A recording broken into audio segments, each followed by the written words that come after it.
Hello, good afternoon, good evening, good morning, wherever you may be listening, and welcome to the MMA Shower podcast, sponsored by Hatton James Legal. Please go to hattonjameslegal.co.uk for all your employment law needs. This is a special episode of the MMA Shower podcast. We have a guest on the show. He's a professional fighter with a record of 12-2. Before I go to formally introduce the guest, I'm just going to go through the usual housekeeping rules of the show. So how to contact the show. You can use three platforms. Email is the MMAshows7@gmail.com, the MMAshows7@gmail.com. Twitter handle is G the MMA Shower, and the Facebook handle is Let's Talk MMA. We always enjoy your comments and questions, and good or bad, believe it or not, even the bad ones are quite interesting. So please keep them coming in. Okay, moving on to formally introducing the guest on the show. He was a contender in the Tough House, which was season 22, and some of you may remember that was McGregor versus Uriah Faber. It was a bit of a sort of a break from the norm because the coaches didn't actually fight each other.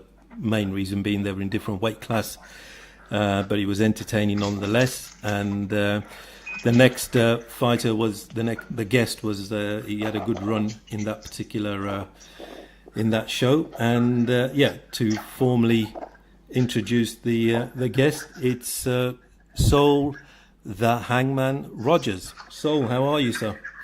I'm very good. How are you doing? Yeah, I'm good, thanks. Welcome to the MMA Shower podcast. Thank you for taking time out. I know you had a pretty eventful weekend with the UFC Hamburg show. Yeah, always eventful. I had one of my teammates, David Grant, fighting. Yes. Very tough. Yeah. He wants to. Yeah. He's a very good good grappler. You know, Bermudez on the weekend, man. Unfortunately, didn't get the win, but yeah. It's the fight game, man. It's a tough sport. It is, and that's why you're in it. Yeah, that's why I'm in it. Yeah, and you was in the season 22, if I remember rightly, McGregor versus Uriah Faber. What was that experience like? Do you know what, mate? Like, I couldn't even put it into words. Like, nothing I've ever done. Yeah. Compares to that experience, you know. I kind of psyched myself up and got myself in the right mode. Yeah. But still, even in there, you can't kind of account for the stuff that's going to happen, or sure, like just the environment, you know. It was it was so different than anything I was used to, you know. But I wouldn't have changed it for the world. Yeah, it must test every aspect of your mentality, your character, obviously your physical skills. It must test every part of who you are. Honestly, it's not only the physical. Yeah. I think that the tougher side of being in the yeah. is the mental aspect, you know. Yeah, I can imagine. You're at close quarters. You're living with people you're going to fight. Yeah, and then not only that, you have no contact with the outside world. Oh, yeah, they cut you off, don't they? Yeah. Yeah, we could literally cut off. So, and when I say cut off, it's like to the extent of when we used to drive to training. Yeah, that's literally the only time we'd see the outside world. They wouldn't even allow us to listen to music in the car or anything. So we had nothing. We had no phones, no books, no TV, no music, no. You just sat there with your own thoughts. But I think that's what warrants for good TV, because if everyone sat there watching telly or on the phone all the time, you're not going to get much drama. Yeah. But I was really going into that, you know, after the first fight in Tough. Yeah. But then once I got training and got going with the guys, I felt relaxed, and I thought, no, I'm going to win this show. Oh yeah, you made a very good run at it. I think Chael Sonnen calls it the toughest sporting event. You know, 6 weeks in the house, and if you make your way all the way to the final, it's 4 fights in 6 weeks or something ridiculous. So it's extremely. Yeah, that's what I had. That's what I had. I had 4 fights in 6 weeks. I had a fight to get in the house, and then 3 tough fights in there, man. It was brutal. The most upsetting thing about all of that is, like, I know I would have won that show, hands down. The two guys who got put in the final, Artem and Ryan Hall. I mean, I beat Artem a few years back. Right. I beat Ryan Hall a few weeks before in the house. That was mine for the taking. But like I say, everything happens for a reason. And it just wasn't meant to be at that moment in time. But like it's not the end of the road for me. No. I know my skills, I know my abilities, and I know where I will be one day. Yeah. And you must have grown, in so many areas. Like you said, he tests every part of who you are. Probably not just as a fighter, but as a person as well. So. 100%. And you know what? In the past, I've always been fixated on. I need X amount of time for a fight coming on. I need 8 weeks. I need 8 weeks. And in there, it's like you might have had a fight, and then a week later, it's like, yo, you're fighting again. You're fighting again in 2 days. You've not got this 8 weeks now. You've got a few days to cut this weight. And get in there and fight. So I think, but the more the confidence and the mental aspects. Like, if you keep yourself in good shape, you're always ready to fight. We're fighters through and through. So of course. We don't need these big camps. We should all always be ready to go. Okay, excellent. I remember watching that. I sort of used to watch a lot of the toughs, and then I sort of didn't watch them. And then I remember watching the John Jones and Chael Sonnen. That was entertaining. The Conor McGregor, Uriah Faber. I think that's when it all nearly kicked off, when McGregor was making fun of TJ, calling him a snake in the grass. Then Cody pushed. Do you know what? I'm kind of glad I got on the McGregor show, because I think that was the most. It must have been. It was an entertaining one, and obviously that was the ratings. Was like the peak of McGregor. So we got a lot of exposure off that. So nice one, Conor. I can imagine. Yeah, the guy is a superstar. Okay, we're gonna. So the format of this particular podcast is we're gonna go through. Just really give the fans and the people that are not yet your fans, just to give them an insight into who you are as a fighter, but as a person as well. So there's a bunch of questions that I've put together. Nothing too in depth. It's just fairly sort of light questions, but you never know. Your answers might be quite in depth, and that may surprise a few people. So I'm gonna run through in no particular order. I'm just gonna run through a bunch of questions, and you just answer them as short as you want, as long as you want. It's completely up to yourself, Saul. So So the first question, I suppose illogically, is what really got you into the sport? Was it one particular thing? Was it a process? Just how did you get into the sport? Do you know what? It's a crazy one, because I actually got into MMA not knowing, having a clue what MMA was. Right. Okay. When I was young, I think I was around about maybe about 18, 19 years old. I was living a little unruly, to say the least. Yeah. And, it was actually an old ex-girlfriend's. An old ex-girlfriend's mum. She was like, I think she was wording it nice, kind of like, why don't you channel your energy into something a little more productive, kind of thing. And there was a local MMA gym opened up. Well, what I thought was MMA anyway. I don't think it'd be called MMA now. Oh, right. It was the early days. Yeah. Oh, man. Well, it opened up in my area. She's like, I think you should go for that. And I went there one day, and I was obsessed. But you know what I was doing? He actually had us doing all stuff with sticks and everything, like a sweeping brush, but without the brush on the end. Oh, yeah. All this kind of stuff, Just the handle. Yeah, I'm telling everyone, I'm doing MMA, I'm doing all this with brushes, and they're like, what you on about? But that's what I thought was MMA at the time. And then I started to work with a friend of mine, and he told me about another gym, Team Coliseum. That was a proper MMA gym, and I joined up there, and honestly, I fell in love with the sport. I mean, I loved it that much that our gym was renting a space up another gym, so we was only limited to training 2 or 3 days a week, I think it was. Yeah. And then I had a bit of money at the time lying around, me and a couple of friends, so we invested into a nice facility, and the facility I'm still running now. Oh, excellent! Yeah, we got the facility, and at least we could train, or my team could train full time there. And that's where it all began. What's the name of your gym that you're? My gym now is Saul Rogers Mixed Martial Arts Academy. Right, excellent. I've got a good facility over in Farnworth, a little town inside of Bolton, and I teach children from the age of 5 years old all the way up to the professional athlete. So I've got it's a nice family-run gym, and we've got great coaching staff, and some great guys in there. Oh, excellent! Sounds like a good setup. Yeah, it is. Okay. Second question is, what's your favorite way to finish a fight? So is it a really slick submission or striking or knockout? Do you know what? This is a tough one. It's like I've been working hard on my boxing, and when I say hard, I mean I've been grafting a lot on my boxing. I mean 3 or 4 days a week, I'm hitting pads and training at the boxing club and sparring. And honestly, I'm sparring high level guys. I'm sparring Amir Khan for his last fight. I was at regular stable in his camp.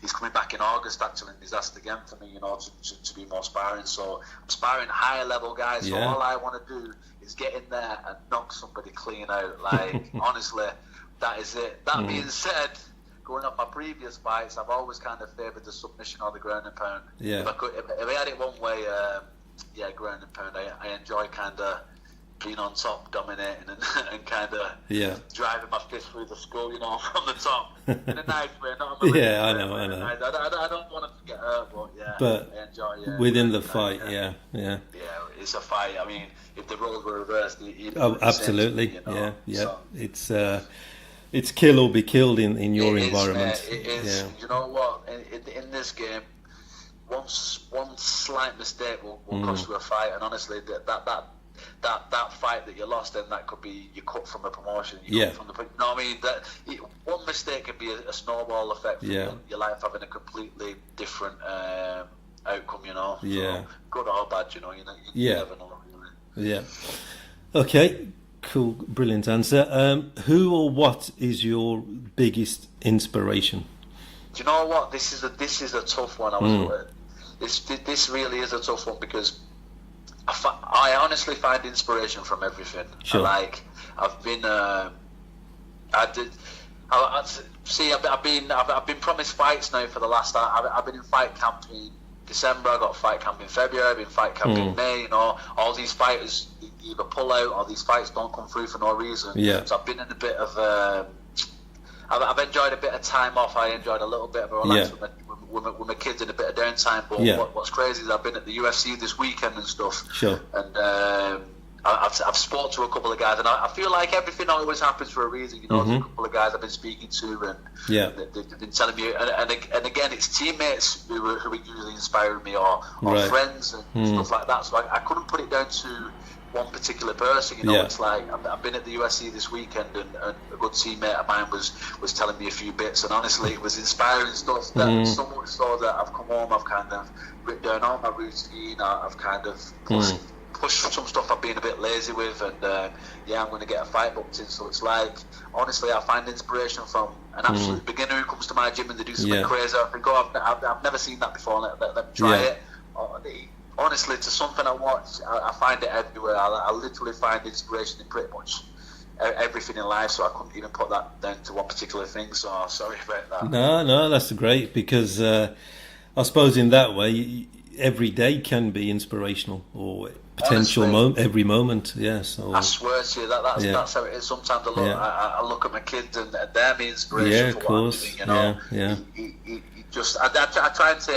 I try and learn from everyone. Every conversation I have, I'm always trying to learn. So always be humble, and always know that everybody can teach you something. It doesn't make a difference if they're not a professional athlete, or they're not on the same path as you. The people out there can always teach you stuff. So look for inspiration in everything you can, really. Right, fantastic answer. Right, superb. I was sort of half expecting one person or one event, but what you've just said is just so it's so evolving that you'll never stop being inspired, or because you're always open to it. A lot of people get closed up, don't they? And I know everything, or I don't need to know that, and then that's it. I think that's the problem with a lot of people, especially if their inspiration comes from one particular person or an athlete or stuff like that. Because one day that athlete's not going to be fighting anymore, and then they're going to be kind of be stuck. But honestly, I've been thinking to myself, right, I need to sort my routine out now, get back on track. It's only a couple of weeks I've kind of been relaxing, and when I say relaxing, I'm still in the gym like 4 or 5 hours a day, you know. Yeah. My relaxing is still doing my pro team in the morning, and then still coaching 3 hours at night. That's my kind of chill time, you know. But but I've been at the UFC. A few little things have sparked a little bit of fire back in my belly, you know. So Oh, excellent. Finding inspiration everywhere. Okay. The next question is, which team are you training with at the moment, or camp? Or? I fight out of SPG Manchester. Yeah.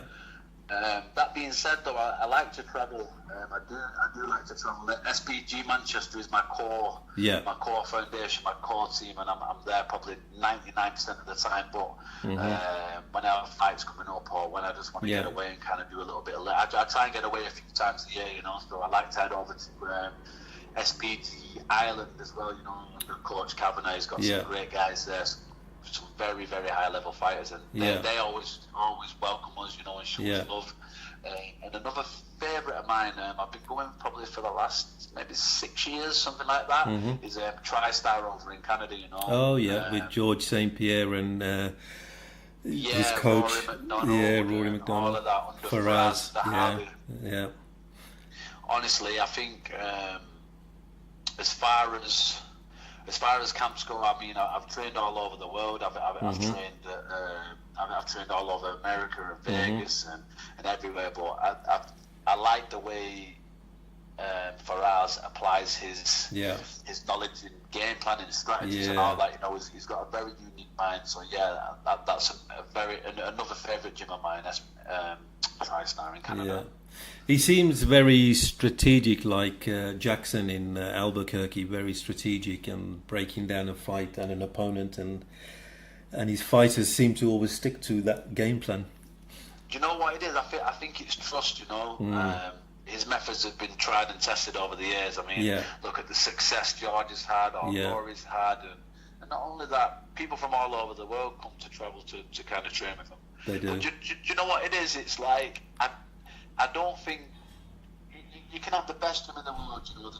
You can have multiple world champions at that gym. That doesn't mean that gym's going to be for you, you know. Yeah, I've trained all over the world, and it's all about the relationship between the coach and the fighter, all the homely feel, or how the welcome by the fighters and all that kind of stuff. Yeah. For me, I like the way TriStar runs stuff, and I'm always welcomed. I'm always treated real well, and it's a good gym there. Okay, what does it mean to you to be a professional fighter? Everything really. But when I take time off after fights, you know, my whole life just ends up in chaos.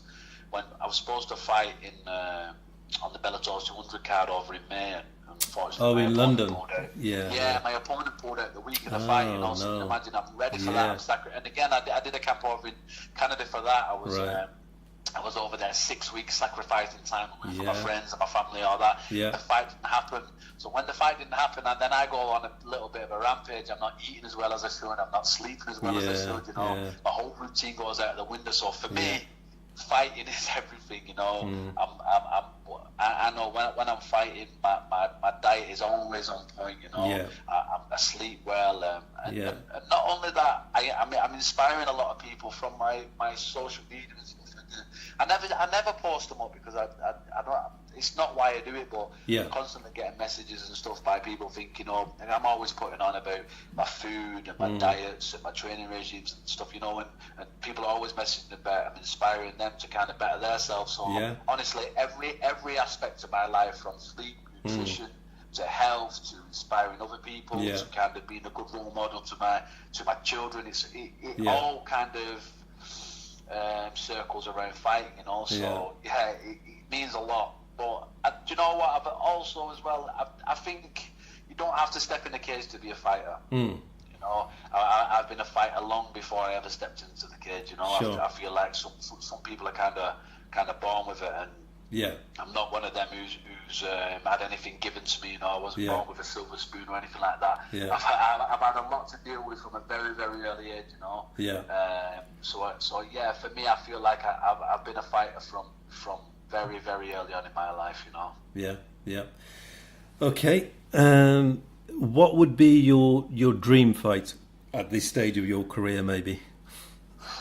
Do you know what? Fighting for a world title, that'd be my dream fight. I'm not too fussed about the opponents, Right. I know my level, Yeah. But yeah, I should be having a shiny gold belt around my waist, man. That would be my dream fight. A few ounces of gold around you. Yeah, a few ounces of gold around me, It's like a king. Kings should always have gold around them. Absolutely. But yeah. I'm not too fussed on the opponents, man. Yeah. But yeah, my dream fight would be that. But saying that, fighting somebody like a legend of the sport, fighting someone like an Aldo or someone who's kind of done so much, been there and done it. Yeah. That'd be a great fight too. But for me personally, at the minute, the opponent doesn't matter too much for me. I'm coming for greatness, So anyone who's going to get me closer to what I want to achieve, And I would imagine that people with your type of talent for the sport, when you get into it, you get into it to be a champion. Do you know, when I first started, I wasn't getting into it to be the champion. And do you know what? The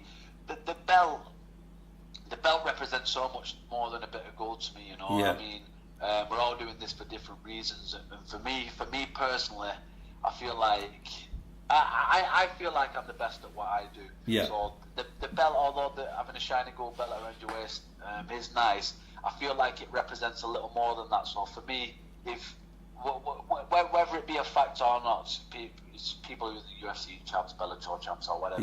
Yeah, whichever promotion. For that time, people look at them. All right, this is the best fighter in the world at the present time. Yeah. So I like it more for that fact. I've kind of come into this sport a newbie, and I've trained and I've kind of worked my way up to being the best in the world, or the best in the world from someone's perspective. Yeah. So that, and then another aspect of getting the belt for me would be, I feel like it gives you a little more respect with the youth and stuff, because I've been on both sides of the.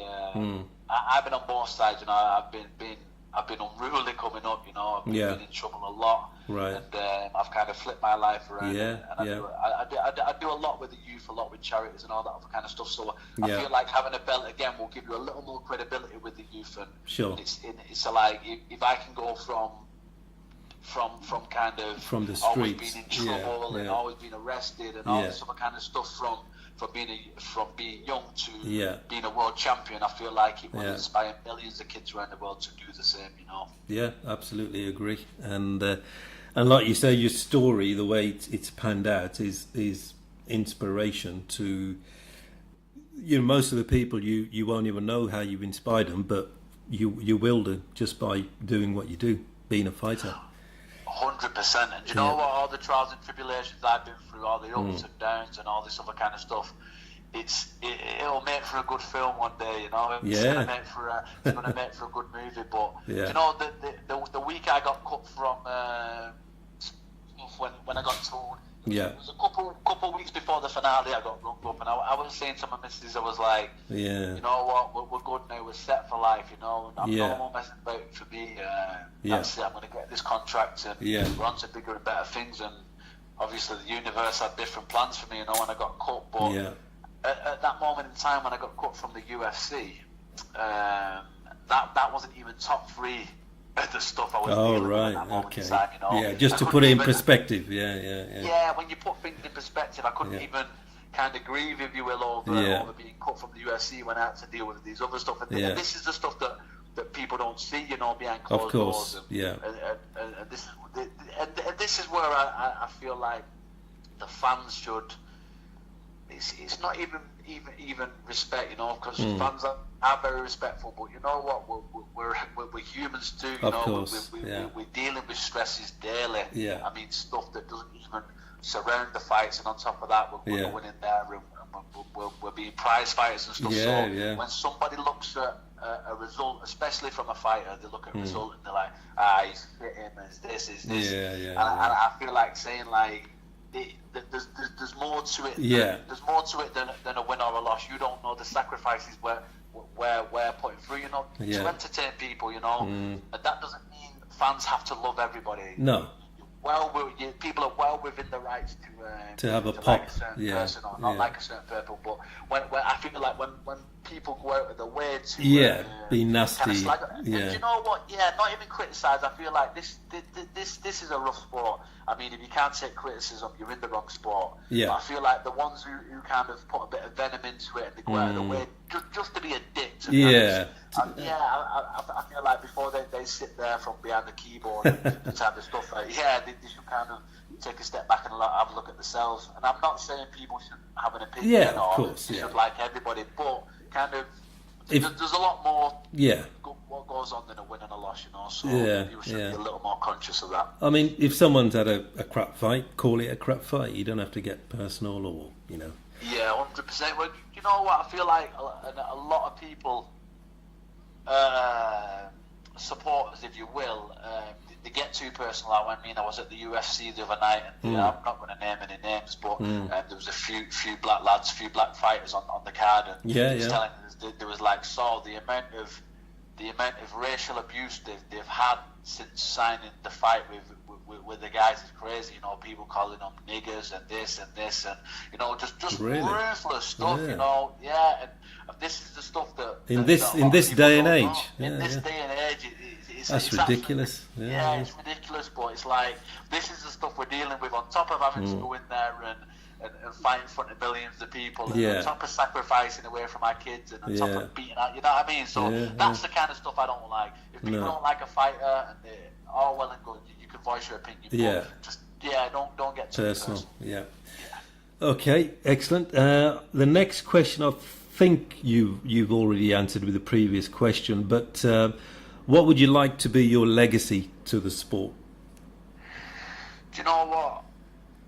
I mean, winning, getting the belts. I mean, that's great. But you know what? I've got much bigger plans, and I've got plans what I want to do kind of after fighting. But the fighting's going to kind of help me do that. Sure. And again, it's working with the youth and stuff. And like I say, when I was coming up, I didn't really have any role models, or I didn't have much guidance and all that kind of stuff. So through sport, I want to be building all these youth centres and projects and all this other kind of stuff. So that's what I'd like my legacy to be, kind of inspiring the youth.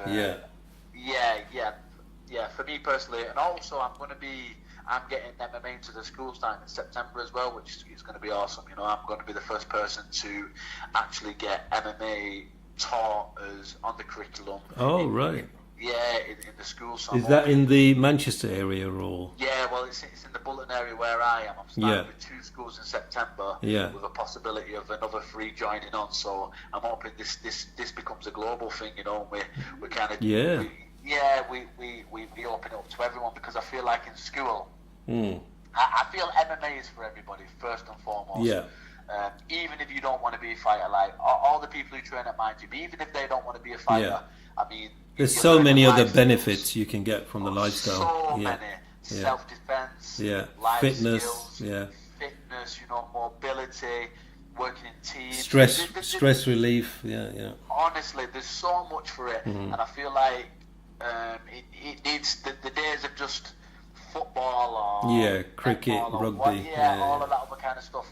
I feel like that's been and gone now, and I feel like mixed martial arts is for everyone. But whether you're overweight, whether you're boy, old, girl, young, all of that other kind of stuff, it's inclusive to everybody. So honestly, I feel like this in September, I hope this is a catalyst to many more schools, opening up to this kind of stuff.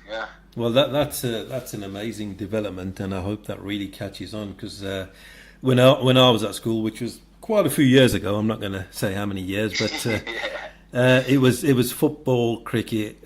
We did some rugby, One of the teachers did a bit of boxing, but he did it for a year, then he left, and then that just vanished. But I mean, then at my daughter's school about 10 years ago, 12 years ago, there was a judo instructor, but there was no structure. He used to come in once for about half an hour, but you can't learn nothing, from a half an hour. No, you can't. It needs to be regular. Yeah. It really does. And the thing is, with things like football, I feel like I knew in school I didn't want to be a footballer. I had no interest in the sport. Yeah. I had absolutely zero interest in the sport, and kind of my teachers at my school favoured their favourite guys. So it's not even like I even got too much of the fitness aspect, because as soon as you got the ball, they wanted you to pass it to their guys.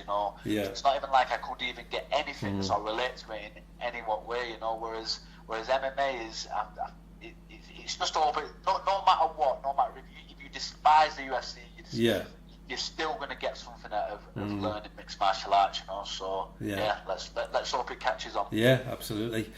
Okay, the next question is the thorny question of weight cutting, which has been in the in the MMA world probably for a good couple of years, and some of the the weight cutting stories of 20 pounds overnight, or in weight stone, it's about 1 stone, 7 pounds or something like that, 6 pounds. Yeah.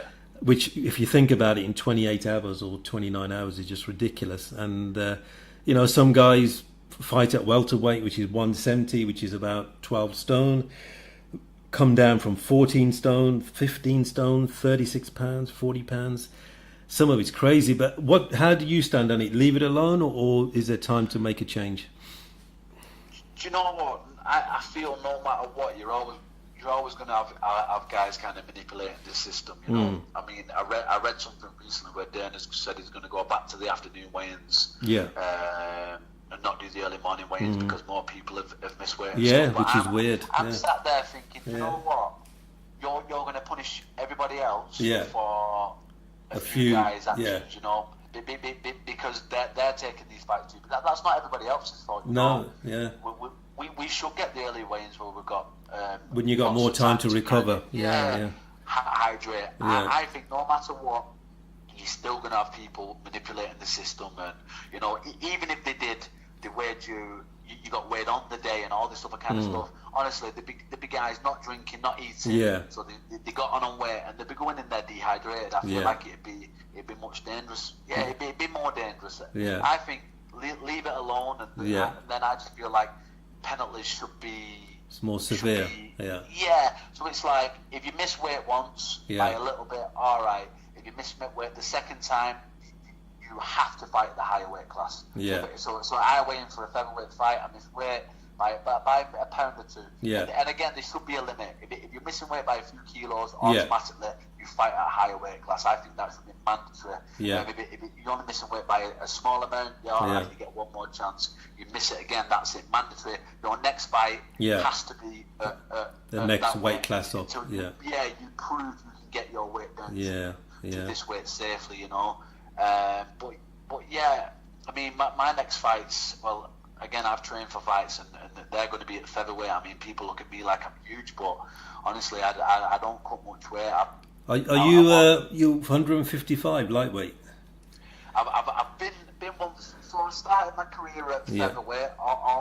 Most of my pro fights have been at featherweight, and then I was walking around huge. I mean, I'm walking around maybe 80 kilos, and trying to cut to 66 again. I was one of them the guys in the dangerous one, when I'm putting crazy amounts of weight, getting carried on the scales and all this other kind of stuff. And again, it was more due to the guidance aspect. I was saying to my coaches who were back then, I was like, I'm kind of struggling making the weight. They're saying, if you make the weight, then that's all right. And I'm like, well, I'm not feeling that good in the fight, I took it upon myself to go up to lightweight, but then over the years I've got into a better lifestyle, So I cut out all the bad food. I'm eating much better, so my weight kind of stabilised much lower. So now I'm walking around much lower. I mean, out of shape, not out of shape, but like yeah, eating what I want, in not between, training, all that kind of stuff. Yeah, I'm probably 74 kilos maximum, you know. Right. So if I clean up my diet and get into a fight camp, you know, featherweights, it's not a problem for me. I mean, maximum I'll be cutting maybe 5 pounds, you know. Which is, right, yeah. It's not crazy weight, no. You know, when you think about it, yeah. So I think you should leave the weight cutting alone. Yeah. Should be early morning weigh-ins, just as they're doing. Yeah. People consistently miss weight, mandatory, they have to fight at the higher weight. I feel like that's how you eradicate a lot of it. Also, I feel like limiting what a guy can put on the next day would have a good effect too. So whatever, 10% of your body weight, you know. So if you're fighting at 66, and the next morning you have to be within 10% of that, 6.6 kilos or whatever, you know. You're fighting at whatever, 170, you know. The maximum you can put on there is 17 pounds, you know. And I feel like that'd have a better effect, I think, than going back to the afternoon weigh-ins. And when guys miss weight, I know you can't say for every case, but in most cases, is it discipline during the camp, the food, diet, letting go, in between? I know you can't say for every miss weight, but it's a combination, you know. I'll give you a few examples of guys I know personally, you know.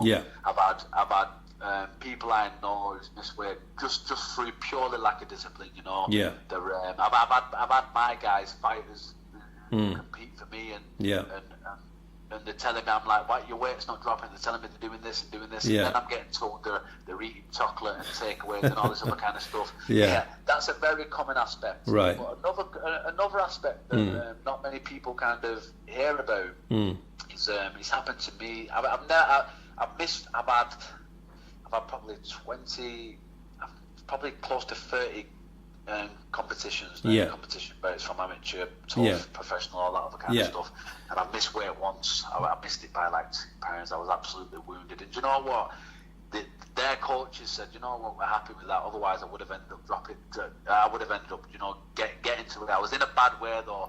Right. Reasons being and stuff. What happens to me and happens to friends and stuff. You get injured in fight camp, and we're fighters through and through, you know. So one of my friends had a bad neck injury and he wasn't able to run at all. Like, he couldn't run.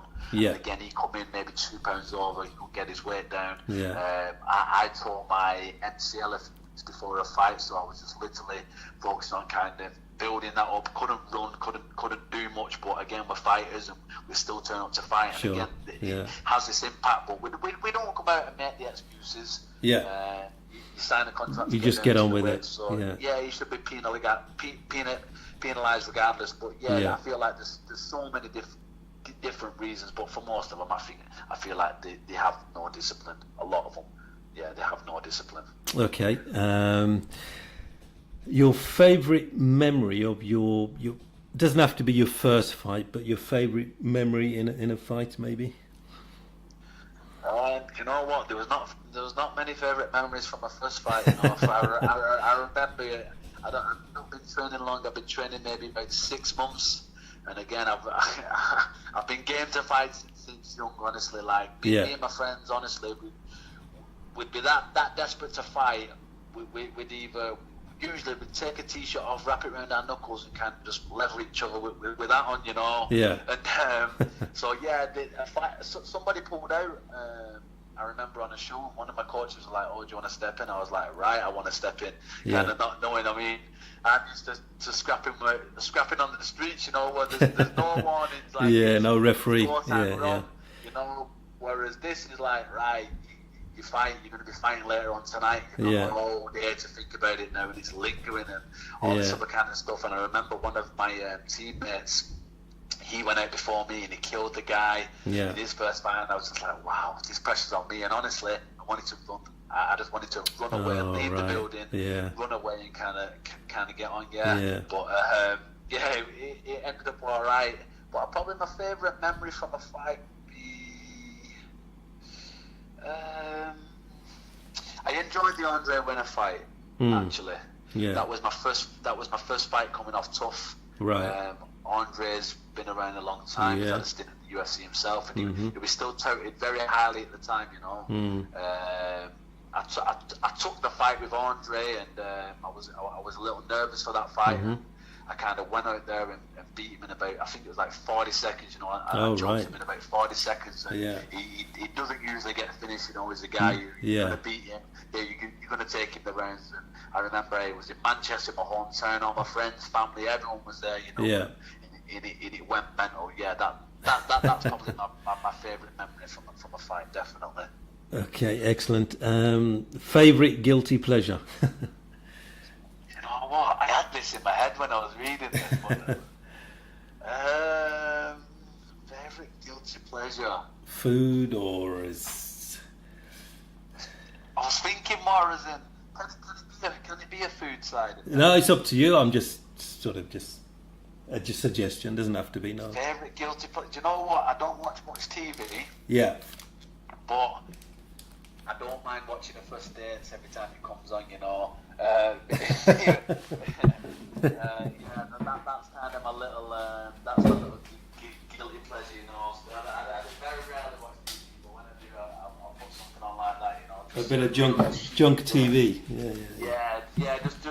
Just maybe break it up. Junk TV, something I can kind of just switch my mind true. Off from, stuff like that, or maybe the little Disney films when the kids put one of them on. The kids leave the room and I'll just sit there and watch it myself, you know, until it's finished. Little things like that. I think I was trying to think hard on that question. Man.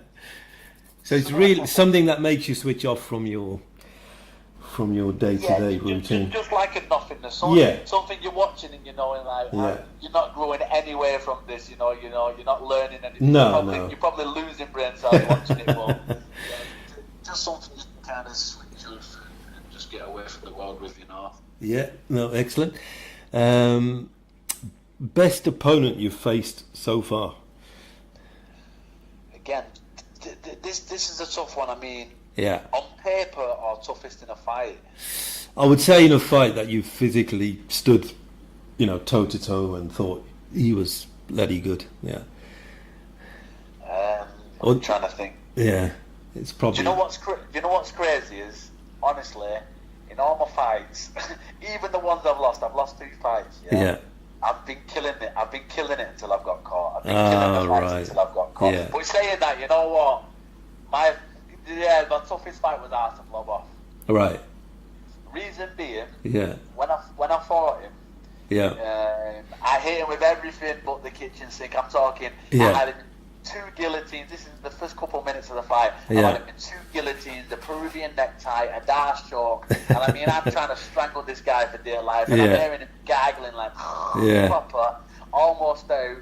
So I'm putting my everything into finishing this, and after the first round I had nothing. My arms was gassed. I couldn't even lift up. So I ended up kind of winning that fight on the heart, like heart alone. You just had to grit your teeth and just grit my teeth and just grind through that fight. So physically, and I remember I got carried out the cage, and then after that I went upstairs and I lay down and spewed, and it was that was a bad fight for me, physically.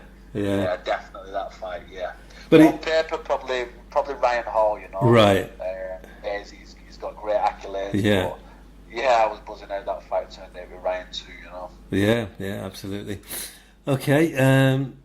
Now you've mentioned some sort of spiritual aspects like the universe and things like that. I noticed, but I had this question already written down anyway.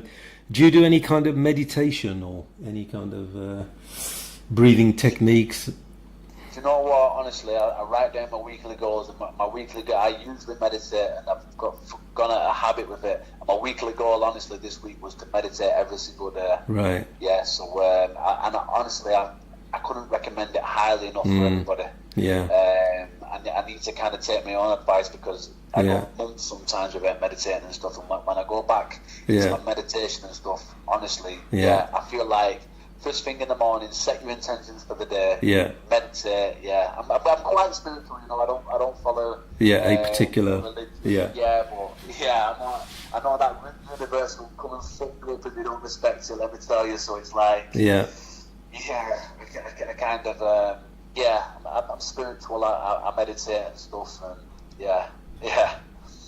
no, I know what you mean. It's if you can try to Yeah. Go on, sorry. No, I was going to say, if you can try to do it first in the morning, it's sort of, like you said, it sets you up for the day, and if you're going to encounter X, Y, Z problems, but I find on the days you've had a good meditation, you sort of deal with things better. Doesn't mean they go away, but you just deal with them better. Yeah. 100%. And do you know the things I meditate sometimes on? I'll set an intention, I'll meditate on that. You know what's crazy? Yeah. It comes like, honestly, honestly. It ends up kind of coming to life, you know. I do believe, you know, you kind of, you see stuff in your mind, or you can. I believe you can speak stuff into existence. You know, I'm all about that. So that's why you got to be very careful with the kind of the words and your actions and the things you put out there in the universe, because everything does have an impact, definitely. Yeah, someone once said that the universe is always listening. Yeah. 100%. I truly believe that. Yeah. Yeah. But for anybody who's going to kind of listen to this or whatever, like, I couldn't recommend meditating highly enough. Yeah.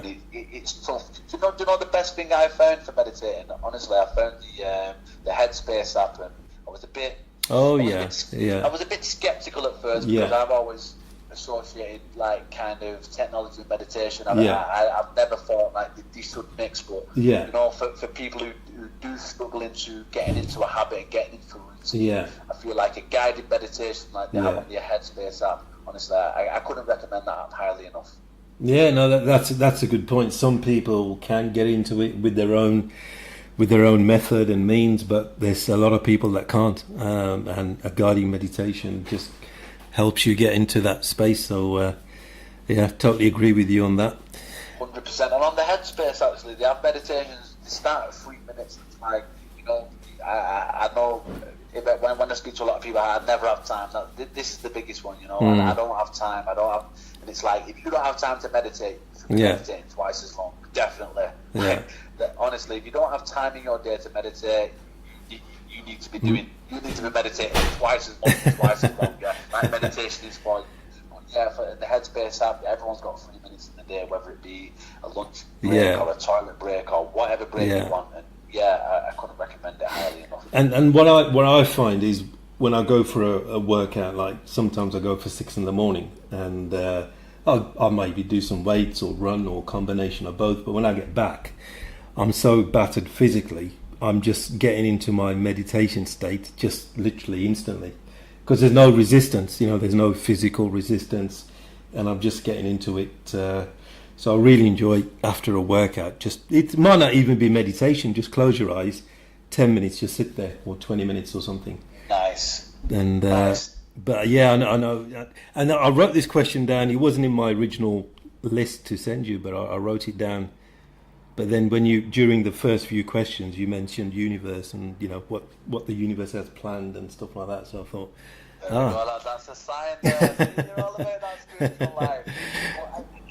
I'm the same. Sometimes I think they even meditate then, but even just to sit, for 5 minutes, and, you know, like, honestly, I bet 99% of people don't sit with their own thoughts. You know, people will say they do, but even if you've got a book, I mean, that's not sitting with yourself. That's not sitting with your thoughts. If you've got the music on, I urge everybody to kind of just sit and breathe, like just sit and breathe. It's simple, but there's nothing really complicated when you just strip it down to its the bare mechanism of what breathing. Everyone has to breathe. 100%. But so okay, excellent. I think so. Would you describe yourself as ultra competitive? Like, beyond belief. Like, this is a problem for me. Like, this is right. A problem it's a blessing and a curse, is it? Or it's a blessing and a curse. Like, I don't want to do anything unless it's a competition. Like, I'm talking, even to get up and get the remote. Like, I'll have to, with my friend, it's like, got to be a rock, paper, scissors. Even if it says no, I'll go up and get it. I'm like, right, well, we'll have a game rock, paper, scissors. It's like, no, I'll get it. I'm like, no. Like, we'll compete. You know what I mean? It's like, sure. There has to be something in it. Yeah, it's a blessing and a curse. I feel like, that's been a bit of a problem. problem for me throughout my life because like everything I do is a competition, like literally everything I do. But it might make me present the best version of myself, so I'm kind of not complaining, you know. Yeah, no, it's probably got you where you are today. So it's definitely more of a blessing. Mate, I'm talking like. So like, if I roll with my guys at the gym, a lot of them kind of show me that respect and try to be nice. Man, when I was up and coming, honestly, I didn't have a clue what I was doing. I still got on that mat and thought I was the best on that mat, you know. Honestly, I didn't want to lose a round. And the days I did lose a round, I'll sit there and I'll go back to my room and I'll think about why I lost and then I'll come back 10 times stronger. So it's been a good thing for me. Absolutely, like, whatever, if there's a word for beyond ultra competitive, that me, then there's that, Okay, excellent. So that brings us to the end of the Q&A. Really enjoyed that. So just a few minutes on what your plans are. Just let the listeners know, your fans know about what you're up to, and hopefully when you've got a fight lined up. You know, people are constantly asking me, you know, when are you fighting? When's your next fight? And honestly, it's due to no fault of my own, you know. I've been in camps since late last year, you know. I'm fit, I'm healthy. There's not a day I'm not in that gym. I agree my fights, I turn up to fight, you know. When I sign that fight, I turn up, and it's other guys who are kind of putting the damper on things and kind of holding me up. But that being said, I'm pretty much finished with my visas now. That's been holding me back for a long time. So I should have my visa attained in the next month or two. So that won't limit me to only being able to fight on the UK show. So I'm hoping this year, September, October, I'll be fighting in the US, and that's it. I'll be regular from there on out. The second I get my US visa, I'm going to be regular from there on out. So anybody who's kind of been following me or they want to follow me, in September they're going to be seeing me in action, and honestly, they're going to see a Saul Rogers that they've never seen before, like revitalised. I've been working hard on my weaknesses. You know? I've gone out and dominated. Honestly, the only 2 fights I've lost, I've ended up getting caught. One of them I gassed out. And I got caught with a submission. Didn't tap though. And the second one, I smashed the kid, and then I just ended up shot him for the takedown and got guillotined. You know, again, didn't tap. But I've never been dominated in a fight. I've always been the one dominated. I've never lost a round. Even the fights I've lost, I've never lost a round. You know, so it's like, I could have kept on. I could have kept on my same path and things. You know what? Kind of. I've been unlucky a couple of times and I've been caught a couple of times. But no, I'm not good at. That wasn't good. That wasn't good enough for me. You know, I've worked hard on my weaknesses. Like I said, I worked hard on my striking. I've improved my wrestling. I've improved my submissions. I've improved all my games. So anybody who's kind of wanting to watch my next fight, they're going to see a different Saul Rogers. I promise you that. Excellent. Any particular promotion you can say at this stage, or? I'm with Bellator, so 100% it's going to be with Bellator. Excellent, brilliant. So and they come to the UK quite often. They've been twice in the last few months. They've just come in May, so it's like I can't be hanging around. No. Waiting for them to come back again. It's like I need to be out there now. You need to go out there. Time waits for no man, and I'm not getting younger, so I want to just get in there and beat a few people up, make some good money, and again leave a legacy. You know. Yeah, absolutely. So, how can people follow you and search you on Facebook and Twitter and?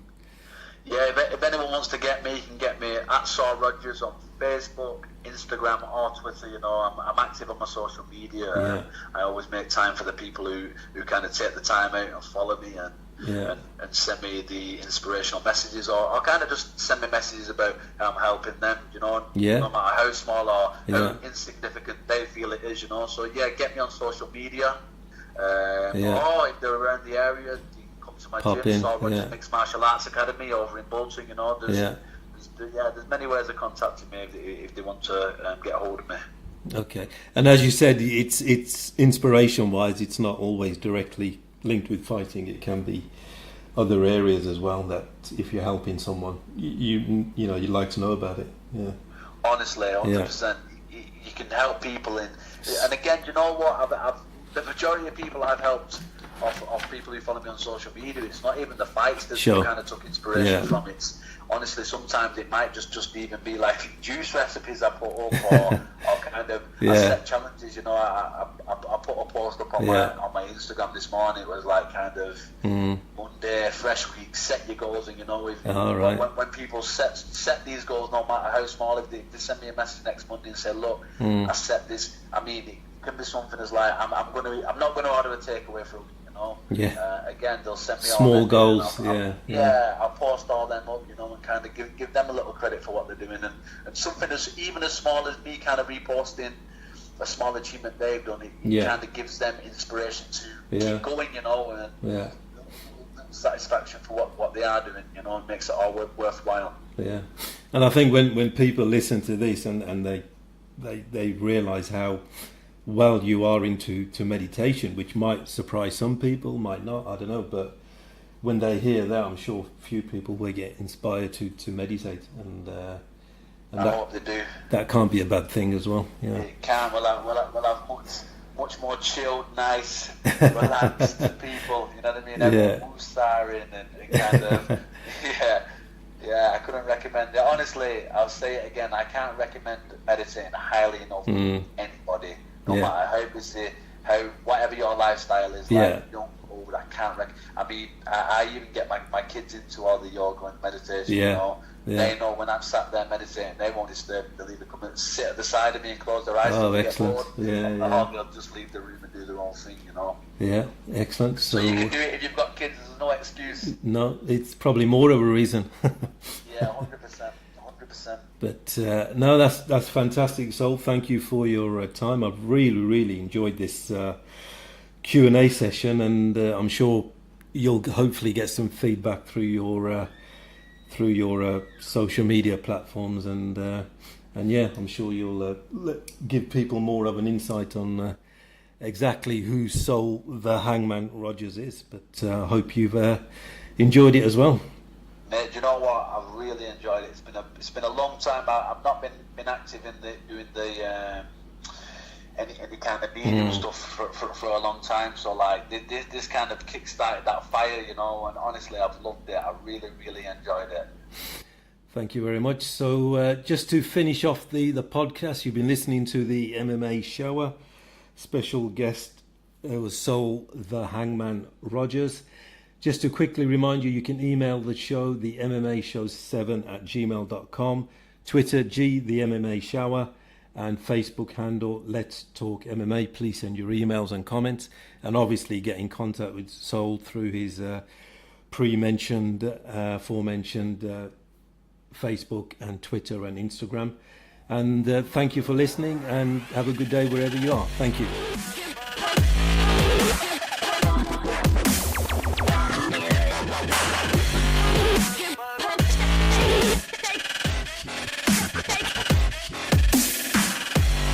MMA Shower on SRB Radio.